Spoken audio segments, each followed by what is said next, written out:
Hi, my name is PeeJ. Let me not waste your time. Today I'll be teaching you how to make a smear macro in DaVinci Resolve, as well as making the smear transition. Alright, let's get started. In order to make the smear effect, we need to be inside the Fusion page of a clip. Then we can start adding our nodes. We only need 3 nodes for this effect. What we need to first add is a displace node. Connect that to our graph over here. Then we need to add a background node, which we can grab from our toolbar, and then connect that to the green input of the displace, just right there. Then lastly, we can add a polygon node, which is either up here on the toolbar, or you can hit shift space, type in polygon, and add that to your toolbar over here. And then we're going to connect our polygon to our background node just like this, and then I'm going to hit 2 on our polygon so we can see it in our viewer. And once we are here, then we are going to click twice onto our screen over here to make this little line. Then in our controls, we're going to bring up the border width so we can see the line, and then we're going to go up to this mouse with the plus sign next to it, and then we can highlight all of these 2 points here, right here, and then we're going to publish it by hitting Shift P, which is going to allow us to have our points that are here, allow us to bring the controls into the inspector page so we can control it just like this. And so now we can set it up where we have our nodes like this, and we could align them in the middle just like that, and downwards like this. And so now we have our effect of our line over here. In our background node, we're going to click it, we're going to hit 2 so we can see where it's happening. We're going to go into our type, we're going to change that from solid color to gradient, and then we are going to have it like this, and we're going to align these control points of our gradient with the points of our polygon that's over here. So what we're going to do, we're going to pin a background. If you go into inspector, there's a little pin that's up here. We're going to click that, then go to our polygon and pin that as well, and then we are going to make an expression between these points so they link up and are the same. We're going to double click our start button, we're going to hit equal sign and then hit enter, which will bring up our expression bar, and then we can hit this plus sign on the expression and drag that to wherever we need. So the start is the black, so we need to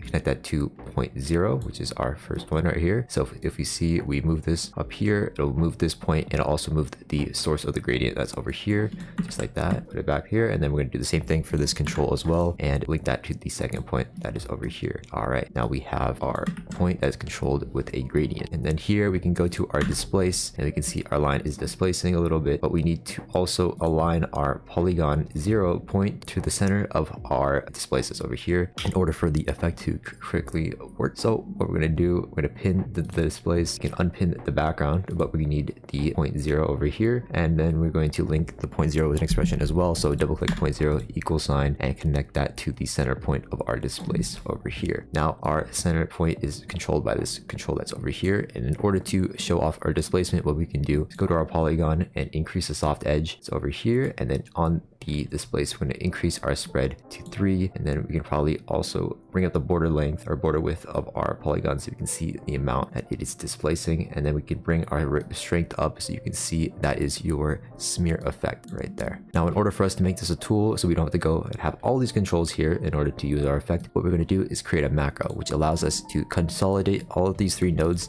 into one little tool that is a preset for us that we can manipulate. All right, so what we're going to do is we're going to highlight all these nodes that are here, we're going to right click the nodes, then go up to macro and then create macro. Then what we're going to do is rename it to whatever you want. Let's just say smear, I'm just going to tutorial, and then we're going to need to add the controls that we need. So if we click these arrows down here, we can see all the nodes that we have, and there's certain controls that we need. So let's see, on our polygon, we need to control the soft edge, we need to control the border width, and we also need to control 0.1. So let's drop down our polygon over here, let's click our soft edge, let's get our border width and also the 0.1, which is leaves over here. We also name these to whatever we want, and I'm just going to do that right now.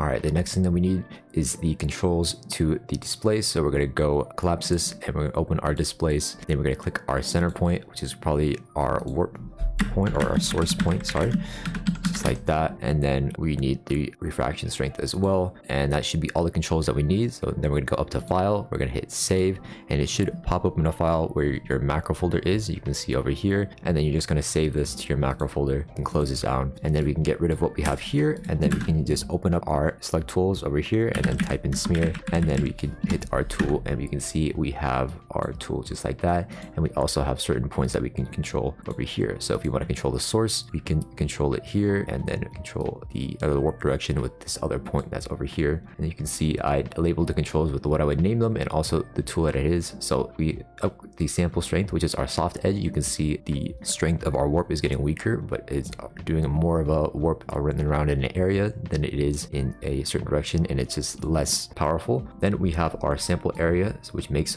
the area of our warp bigger. We'll just leave it at that. And then we have our warp point, which is the direction that our warp is going into, and then we have our source point, point, which is where the warp is pulling from. And so usually it's not directly on the point, but a little bit after the point or in between these points. So I usually go up to a little bit more than where our source is, and then we can see that. And then lastly, we have our refraction strength, which determines the actual warp strength of our effect, just like that. All right, once we have that, then we can do our transition.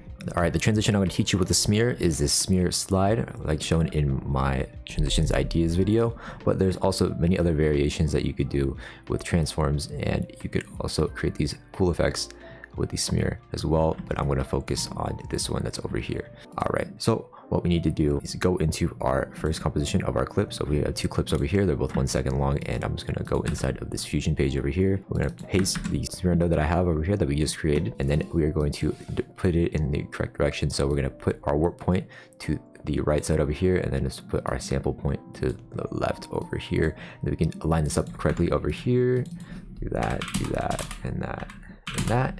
All right, and then we want to have this bigger and much weaker, so it's increase our soft edge like that, and then increase our border width so it goes more on the screen, and just increase this until you have what you like. Let me do like 1 for our sample strength of soft edge, and maybe just a little bit less than that, and then you can see that is our warp doing its thing over there, and that looks pretty good to me. And then we want it to warp to the right, so we're going to keyframe this over here since we're on our last edge, and then we're going to have our refraction strength at 2, and then let's go back about 5 keyframes just around there, and we can keyframe this at 0, just like that. Go to our spline tab at the top, then click our refraction strength, and let's just adjust this so we have a graph that's going up like this, and you can see the direction that is going in right like that. Then we can just copy this node again, and then go to our second clip that's over here. Then what we need to do is paste this node that we have back here, but it has the wrong keyframe amounts. So what we're going to do is open the refraction tab again, then I'm going to zoom out until I see frame 0 that is over here. Let's put our playhead on it, and I'm just going to highlight these keyframes that we have over here.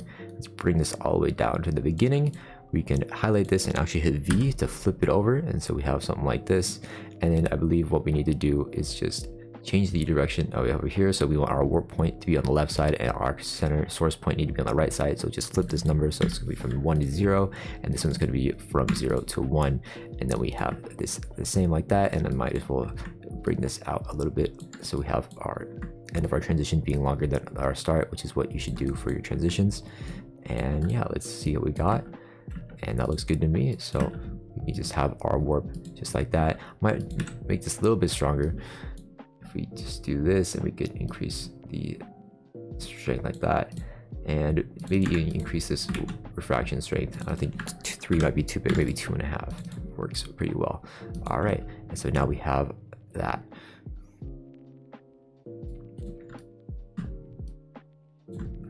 So let's take a look at our transition, and that is our warp smear transition, just like that. If you're interested in learning about how to make another effect in DaVinci Resolve like the shadow effect, click this video right here. Otherwise, subscribe and have a good day.